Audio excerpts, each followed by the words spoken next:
I'll add an event in this time. I'll use a screenshot again, but just remember you can use a PDF if that's what you've got on hand. This time, I've taken a screenshot of a football game that I want to attend when I'm in Perth. It's not exactly your standard formatting, it's literally just taken out of the app. So let's see how TravelScan does with it. It's actually captured quite a lot of the information. It's an event, it's got the right date, it's got the teams that are playing each other, it's an AFL match. The only thing that's really messed up is the start time, so I'll change that. If I scroll down towards the bottom, there's a plus button so that you can add even more details if there's something missing or if there's just something more you'd like to add. Let's save it by clicking Done again in the top right corner. Now, as I look over my plans for this trip, everything is in date order. My first flight, and then the event, and then my departing flight. But there's still a few more ways we can add information in. Click on the plus again, and this time I'm going to click on Create Booking Manually. We can customize the next entry however we would like, starting by selecting the category that it belongs to. As you can see, there's a lot of different types here. There are different modes of transport, different activity types. I'll select train for this one. Then, as before, we can add new subcategories to make sure all the information we need is captured. Or you can use this area to upload a PDF if you have something handy you would like to attach to this event.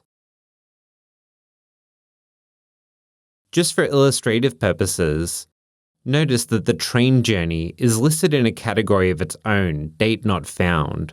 So you don't have to have fixed dates for events. You can just put things into the trip first and decide when you'll do them later.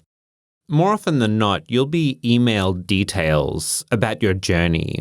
As an example, the screenshot I used earlier was in fact of an email that I received with my flight itinerary.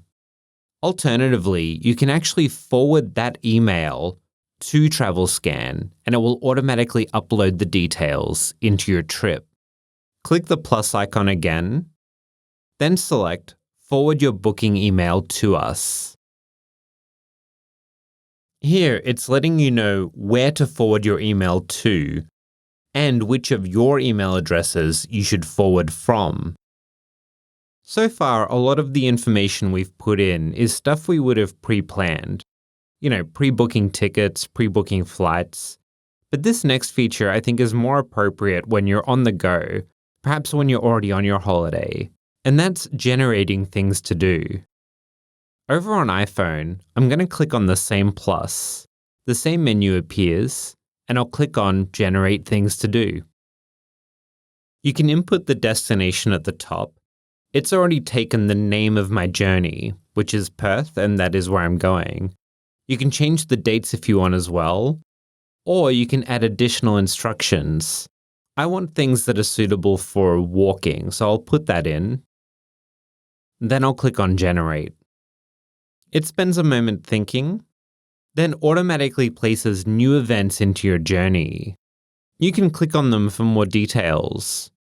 The first one, titled Perth, has a description saying, explore the beautiful botanical gardens and enjoy scenic views of Perth.